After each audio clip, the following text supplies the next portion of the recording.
মেঘবালিকার জন্য রূপকথা। জয় গোস্বামী। আমি যখন ছোট ছিলাম খেলতে যেতাম মেঘের দলে। একদিন এক মেঘবালিকা প্রশ্ন করল কৌতূহলে, এই ছেলেটা, নাম কি রে তোর?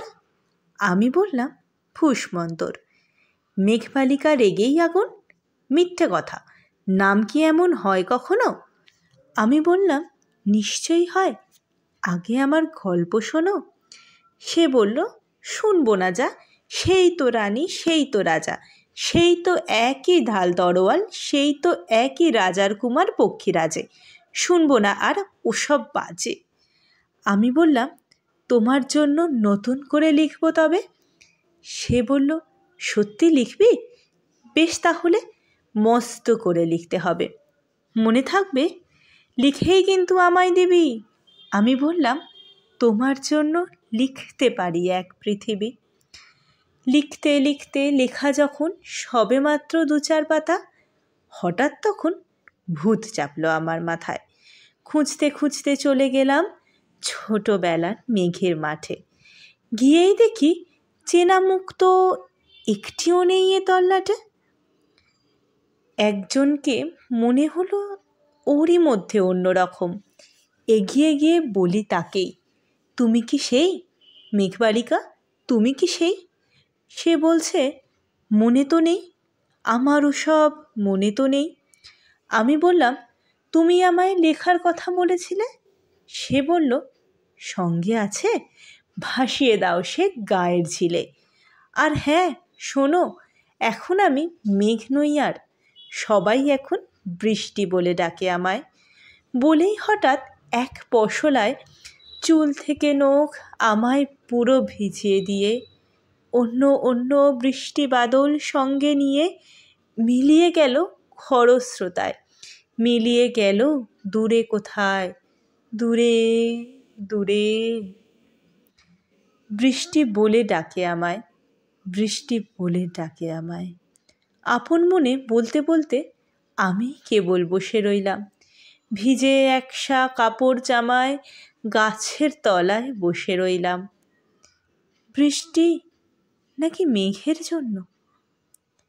এমন সময় অন্য একটি বৃষ্টি আমায় চিনতে পেরে বলল, তাতে মন খারাপের কি হয়েছে? যাও, ফিরে যাও, লেখো আবার। এখন পুরো বর্ষা চলছে, তাই আমরা সবাই এখন নানান দেশে ভীষণ ব্যস্ত। তুমিও যাও, মন দাও গে তোমার কাজে। বর্ষা থেকে ফিরে আমরা নিজেই যাব তোমার কাছে।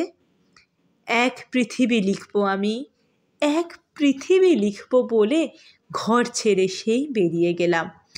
ঘর ছেড়ে সেই ঘর বাঁধলাম গহন বনে, সঙ্গী শুধু কাগজ কলম। একাই থাকবো, একাই দুটো ফুটিয়ে খাবো। 2-1 মুঠো ধুলোবালি যখন যারা আসবে মনে, তাদের লিখব, লিখেই যাব। এক পৃথিবীর 100 রকম স্বপ্ন দেখার সাধ্য থাকবে সে রূপকথার। সে রূপকথা আমার একার। ঘাড় গুজে দিন লিখতে লিখতে, ঘাড় গুজে রাত লিখতে লিখতে, মুছেছে দিন, মুছেছে রাত। যখন আমার লেখবার হাত অসাড় হলো, মনে পড়ল সাল কি তারিখ, বছর কি মাস, সেসব হিসেব আর ধরিনি। লেখার দিকে তাকিয়ে দেখি এক পৃথিবী লিখব বলে একটা খাতাও শেষ করিনি। সঙ্গে সঙ্গে ঝমঝমিয়ে বৃষ্টি এলো খাতার ওপর, আজীবনের লেখার ওপর। বৃষ্টি এলো এই অরণ্যে, বাইরে তখন গাছের নিচে নাচছে ময়ূর আনন্দিত। এক গাছ ও গাছ, উড়ছে পাখি, বলছে পাখি, এ অরণ্যে কবির জন্য আমরা থাকি। বলছে ওরা, কবির জন্য আমরা কোথাও, আমরা কোথাও, আমরা কোথাও হার মানিনি। কবি তখন কুটির থেকে তাকিয়ে আছে অনেক দূরে, বনের পরে, মাঠের পরে, নদীর পরে।